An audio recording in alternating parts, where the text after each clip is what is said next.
creation stories on every continent, different alien species have been the subject matter. Outer space is another term for the heavens. Angels are beings from the heavens. Aliens are beings from out of space. It is all the same thing. A nice way of manipulating semantics to distract you from the fact that our gods are aliens. Nothing new under the sun, as these creatures and their craft appear even on the most ancient walls. They make appearances in biblical texts, and so do their spacecraft, which is described as a certain hierarchy of angels called the thrones that were wheel-shaped with multiple eyes and responsible for carrying God.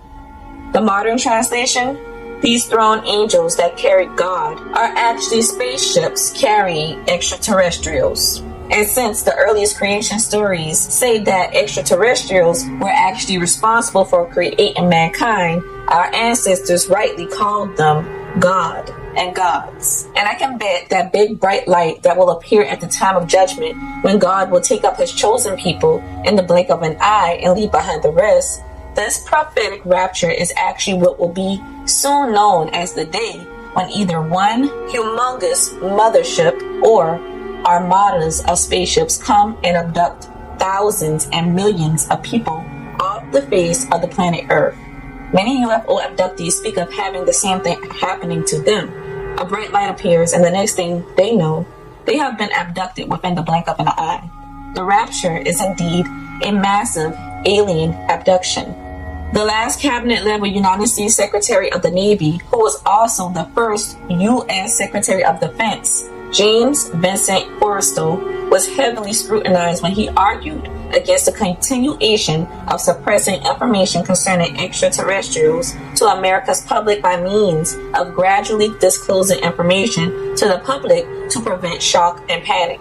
Forrestal's colleagues argued the opposite and said that common knowledge of technologically and militarily superior non-humans from another world would utterly unhinge society, diminish faith in religion, undermine trust in the armed forces, and lead to a collapse in the international economy. For this, Forrestal resigned on March 28, 1949, and being a now free agent without restrictions, he and his good friend, Rear Admiral Byrd, planned on exposing the truth about extraterrestrials and the then current spiking UFO sightings in America and around the world. And they began making preparations through the proper channels to do so, but on May 22, 1949, not even 2 months after Forrestal's resignation, Forrestal suddenly fell to his death on the 16th floor of the National Naval Medical Center in Bethesda, Maryland, where reports said he had been supposedly recovering from severe depression and ultimately resorted to suicide.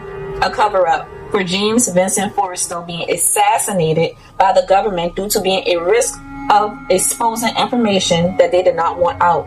In the late 1980s, however, photocopies of the original U.S. government briefing papers describing the top-secret research and development intelligence project Forrestal headed, called Operation Majestic 12, was published, and paragraph 2 said the following: "The untimely death of Secretary Forrestal was deemed necessary and regrettable." World War I, January 10, 1916. America had not yet entered World War I, yet many Americans felt a need to prepare. Kearny's Point was an important munitions factory that had quickly expanded to meet the needs of the war effort and employed over 25,000 workers. On January 10, 1916, a glazing house for sealing explosives in travel-protected glass containers was demolished by a powerful explosion. January 11, 1916, the following morning, DuPont's Hagley Yard munitions plant in Wilmington, Delaware experienced 2 blasts that obliterated several power mills, and within 24 hours, the same plant was hit by a 3rd detonation, destroying yet another powder mill. January 14, 1916, 3 days later, an acid house at DuPont's Gibbstown, New Jersey factory blows up. 2 weeks later, disaster struck Kearny's Point when 5 buildings were burnt to the ground. February 4th, 1916, fire erupted in a photographic studio at the same plant, and 48 hours later, DuPont's Tacoma, Washington munitions works exploded. No less than 39 mysterious UFO-induced explosions suddenly and simultaneously raged across Philadelphia for 16 hours, beginning the night of February 14th, during late winter, a season known for its low fire hazard. February 15th, a distillation house at the Gibbstown factory was destroyed by fire. February 17th and 24th, Carney's Point was yet again ravaged by fires. February 22nd, 1916, DuPont's Deepwater Point station for shipping explosives blew up. So many explosions blew up DuPont factories that were making gunpowder for the Allied forces within a matter of 6 weeks. The government did not believe it to be the doings of any foreign powers, and there were witnesses stating that they saw strange-looking aircraft before the incidents of these UFOs interfering with America's war production efforts. This is the hint that the elites and heads of America were aware that our country's munitions plants were being systematically targeted for demolition by some other species, aliens. In 1917, philosopher, psychologist, and education reformer John Dewey addressed the visiting Japanese delegation at Washington, D.C.'s Carnegie Endowment for International Peace by saying, "The best way to cause all the people of the world to come together in one world government and end war forever would be if we were attacked by some other species from another planet." After sunrise, March 13th, 1917, West Belgium. 25-year-old Baron Manfred von Richthofen, better known as Red Baron, was accompanied in the air only by his younger wingman, Peter Weystrich. Dawn patrol flew routinely for almost an hour through the clear skies of early morning until a large metal disc ringed at its perimeter by orange lights appearing without warning directly in front of them. Weystrich recalled being terrified because he and his crew had never seen anything like it before. The metallic disc was maybe 136 feet in diameter compared to the 28-foot, 10 1/4 inch wingspan of their very own pursuit planes. So Baron automatically opened fire, causing the metallic disc to go down like a rock and crash into the woods below. What he saw next would blow his mind.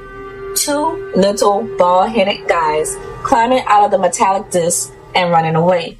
When the Baron and Weystrich reported the incident to headquarters, they told them never to mention it again. Neither the wreckage of the disc the Red Baron shot down, nor its 2 surviving operators are mentioned in any German army field reports. Although, for millennia, thousands of UFO eyewitnesses and encounters has happened, this was the actual first documented incident where one was brought down.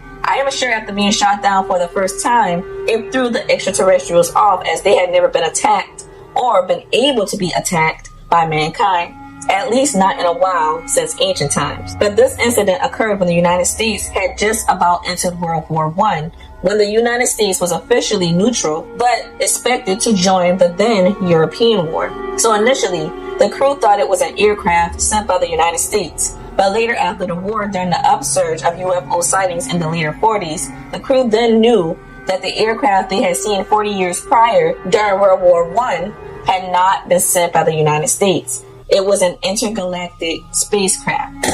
April 14th, 1917, 2:30 p.m., Maine Portsmouth Naval Shipyard. Just 1 month and 1 day after Red Baron shot down a UFO near the border of France and Germany, and just 1 week after U.S. Congress declared war against Imperial Germany, an unidentified flying object was seen flying in low direction and low altitude over the Piscataqua River. During a time when all airplane engines were so loud that they could be heard from miles around, 3 servicemen noticed this particular aircraft was utterly silent. When a suspicious aircraft dove towards the bridge the soldiers were stationed on, they opened fire with their M1903 Springfield rifles, which caused the craft to accelerate at a terrific speed and then vanish almost instantly into the night. After the Massachusetts National Guard conducted a thorough investigation of this incident, they concluded that neither civilian nor military aircraft, American or foreign, had been involved. This was the first UFO military engagement of its kind on United States soil. Sometime prior to 1939, Hitler goes to Hollow Earth. September 1st, 1939, the beginning of World War II. August 6th and August 9th, 1945, Hiroshima and Nagasaki bombed by U.S. atomic bombs. September 2nd, 1945, World War II officially ends, and America discreetly brings Nazi intelligence into the country, of which gets exposed later with the exposure of Project MK-Ultra. Almost immediately after World War II was over, American agents began interrogating and corroborating information with former Nazi intelligence agents. America then suddenly becomes interested in Antarctica. After the ending of the treacherous World War II, there was an semblance of peace for the first time in 6 years, and nations everywhere were drastically scaling down their armed forces. But less than 1 year after World War II's official ending, a huge armada departed U.S. waters on August 26, 1946, heading for Antarctica, a location for one of the largest entrances to Hollow Earth. Operation Highjump was the largest Antarctic expedition to date, spearheaded by U.S. Naval Rear Admiral Richard E. Byrd, consisting of 13 ships, 4,700 men, and numerous aerial devices.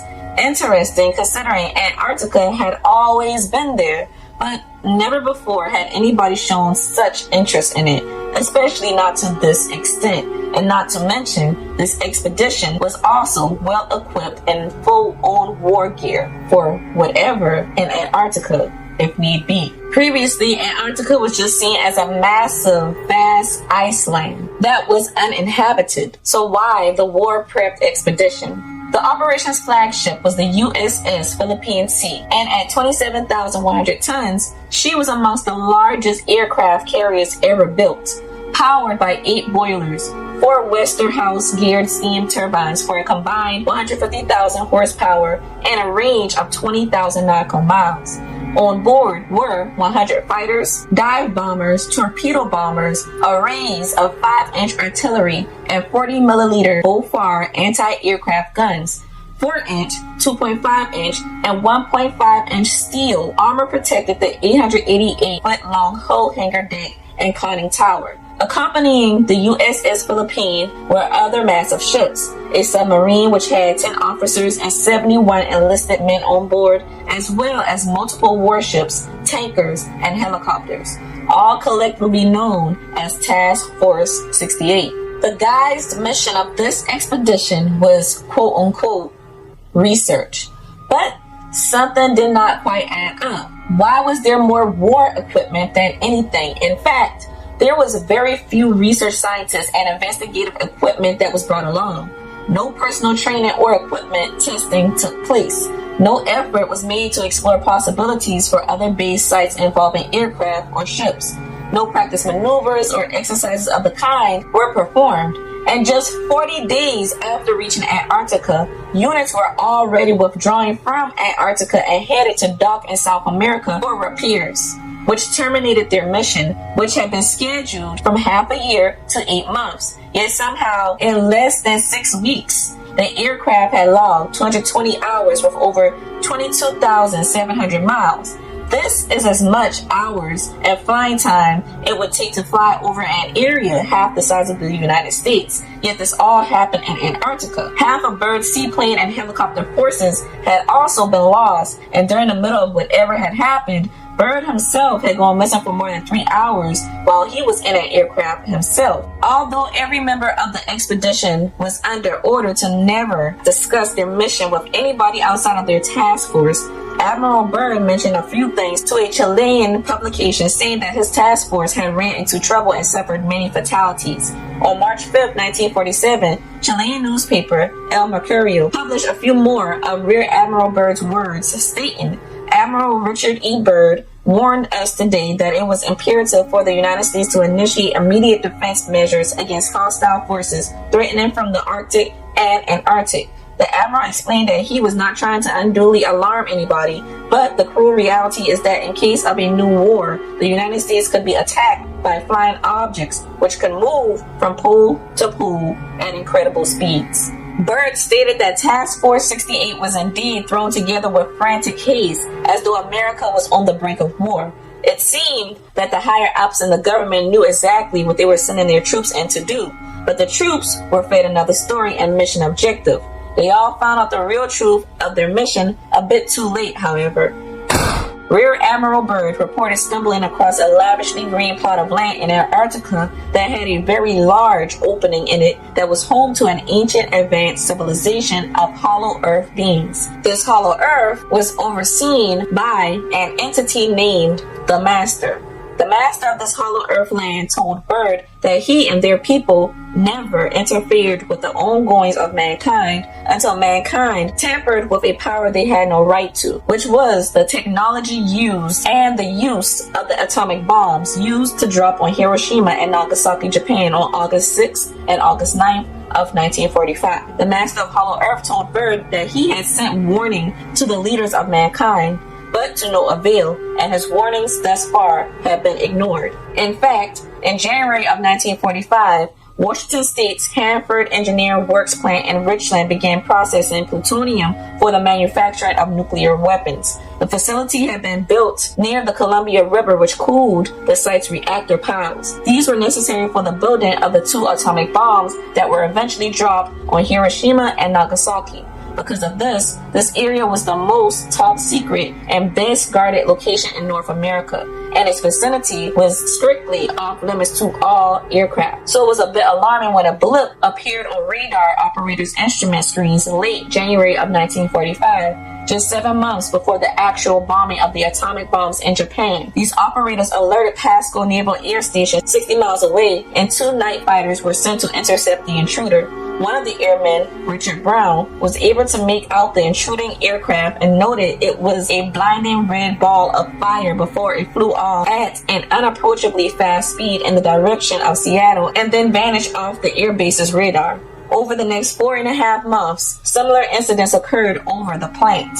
In mid-July of 1945, just 2 months before the atomic bomb was dropped in Japan, America built its second nuclear facility in Oak Ridge, Tennessee. Several unknown disks flew over it, appearing to have bright lights, with a seemingly aluminum finish traveling at tremendous speeds. Rear Admiral Byrd later reported his findings and his conversation with the master to his superiors back in Washington, D.C., where he was interrogated for hours and quickly reminded of his duties as a military personnel and his duty not to say another word about his findings. His findings were sealed as classified, which basically orders the silencing of all the expedition's veterans. Shortly thereafter, the U.S. Navy published a brief and rather evasive summary of Operation Highjump's quote-unquote achievements. The losses were glossed over and minimized. The anonymous report nonetheless admitted that fully half of Byrd's seaplane and helicopter forces had been lost, and that he himself was nearly brought down in the aircraft he was flying, avoiding a crash only because he jettisoned everything on board in order to stay aloft, save the barest essential and the reconnaissance films he had just taken. The summary further admits that Task Force 68 did indeed suffer some human casualties,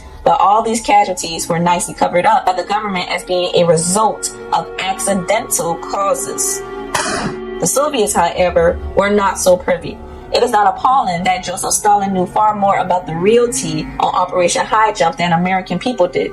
America's close alliance with Stalin during World War II allowed Soviet spies to infiltrate at all levels of the United States government, including its armed forces. Because of the high position spies often attained, they had access to classified accounts of undertakings such as Operation Highjump. Details of the expedition, hidden from the United States public and the rest of the outside world, were transmitted by a Soviet operative to the Kremlin, where they languished until their rediscovery before the turn of the 21st century. Shortly thereafter, a Moscow television documentary finally disclosed the Stalin-era report about Task Force 68's covert experiences in Antarctica. Quoted in the report is radio man John P. Swatch, who served aboard the USS Brownson.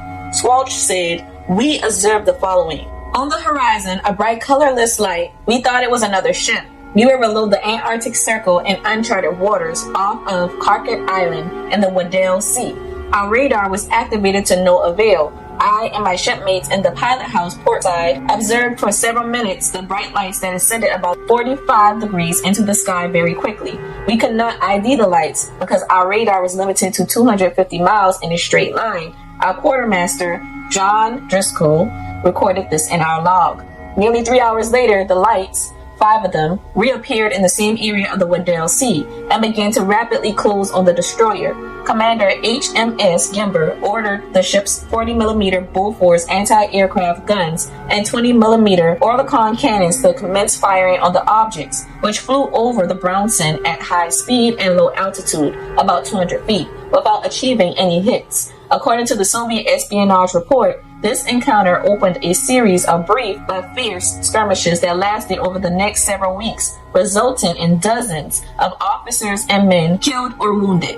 The most casualties were suffered by Admiral Byrd's Central Group, which, as even the sanitized post-expedited U.S. Navy version of the report admitted, had to be evacuated by the Burton Island icebreaker from the Bay of Whales on February 22, 1947. A variety of silvery, strangely configured craft then executed noiseless, menacing passes at the naval units, which fired their ordnance at the triangular and boomerang-like vehicles. No casualties were sustained on either side during these first fleet near misses, and the unidentifiable vessels did not return fire before quickly vanishing into the morning sky. A few hours later, in the early afternoon, an enormous cigar-shaped object came from out of the sea and floated silently, like some gargantuan dirigible, low above the surface of the sea. When the unmarked intruder unintentionally drifted within range of the USS Senate, Commander Joseph B. Eisenhower ordered the submarine's deck guns to commence firing. A direct hit with a 5-inch shell amidships caused the huge craft to veer wildly out of control, then crash nose down into the water. It was Task Force 68's only kill. After 4 days of encounters and a kind of parting shot, the spherical lights executed a dramatic attack witnessed by Lieutenant John Sayerson, a flying boat pilot. Sayerson reported, "The thing shot vertically out of the water at tremendous velocity, as though pursued by the devil, and flew between the masts of ship at such a high speed that the radio antenna oscillated back and forth in its turbulence."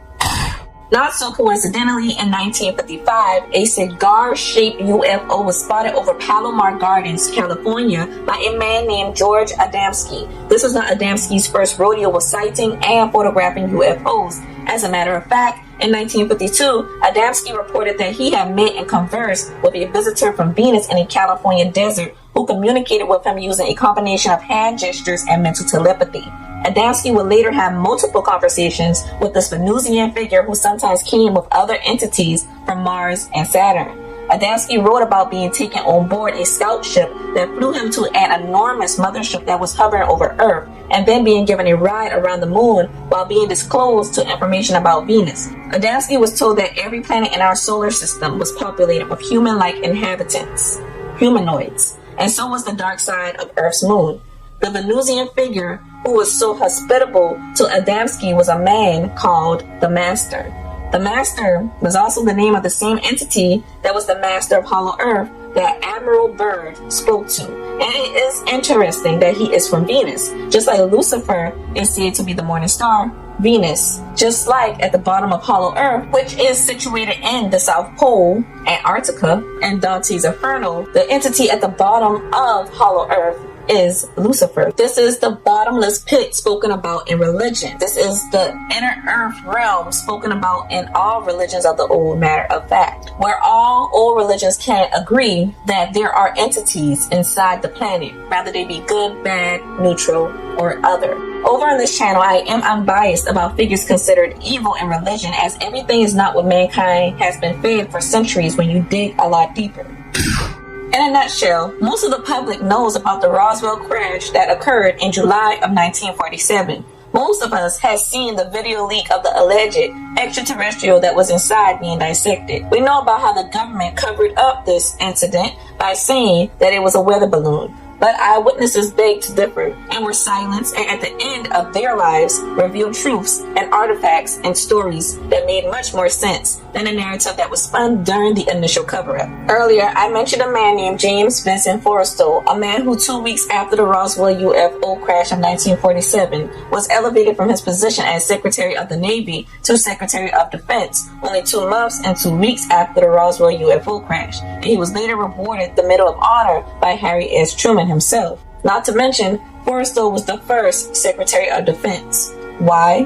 Forrestal was directly responsible for taking down the UFO that crashed in Roswell, New Mexico in 1947. You see, after Admiral Byrd had informed Forrestal of what really occurred in Antarctica during Operation Highjump, Forrestal began, as Secretary of Naval Defense, plunging into the data of military reports of these extraterrestrial ships and formed a plan. Roswell Army Air Force was the repository of U.S. arsenal of nuclear weapons and bombers that could be delivered anywhere in the world. Early powerful radar technology was being installed in the state to protect military and research installations, and by 1947, the El Vado Lake radar station just 300 miles northwest of Roswell, New Mexico, was already set up and running full on. Forrestal's plan was to lure the extraterrestrials into the short range of radar arrays he and the Atomic Energy Commission had posted around Los Alamos, along with related research and Air Force sites throughout New Mexico as early as 1946. Forrestal knew this is what piqued the extraterrestrials' interest and the type of place that they had been randomly showing up at for 2 years by then.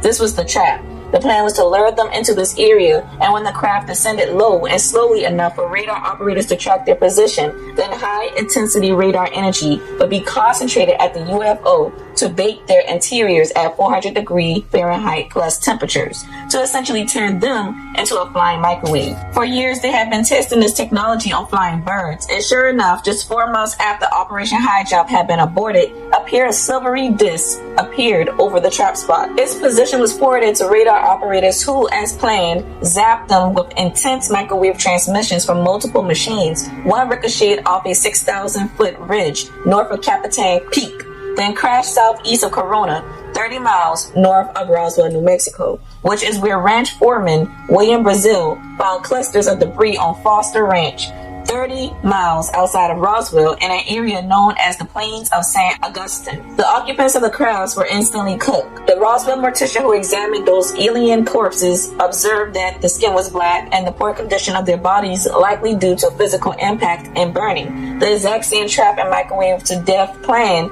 seemed successful yet again just 8 months later, 375 miles northwest of Roswell in Aztec, New Mexico. As noted earlier, Forrestal was the mastermind behind the successful lure and kill known as the Roswell UFO crash of 1947, which was a direct retaliation against the extraterrestrials who had destroyed half of Rear Admiral Byrd's Task Force 68 in Antarctica. For this, Forrestal was promoted to being the first Secretary of Defense, where he later wanted to reveal to the public, slowly but surely, the reality of mankind's existence on this planet amongst extraterrestrials. As stated earlier, Forrestal was brutally shunned and fought back on his ideology and decided to resign on March 28, 1949, and soon began talks with his old good friend, Rear Admiral Byrd, to expose the truth, and the pair began making preparations through the proper channels to do so. But on May 22, 1949, not even a full 2 months after Forrestal's official resignation from Secretary of Defense, Forrestal committed quote-unquote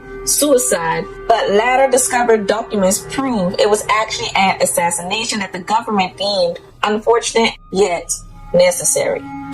However, it is interesting that Byrd was never told that he was lying or seen as insane. The military rather only tried to silence him instead. The higher-ups definitely knew they were going to Antarctica on what would be possibly the first war of the world's stint, as they even named the operation Highjump, insinuating that they would be battling something in the skies high up above.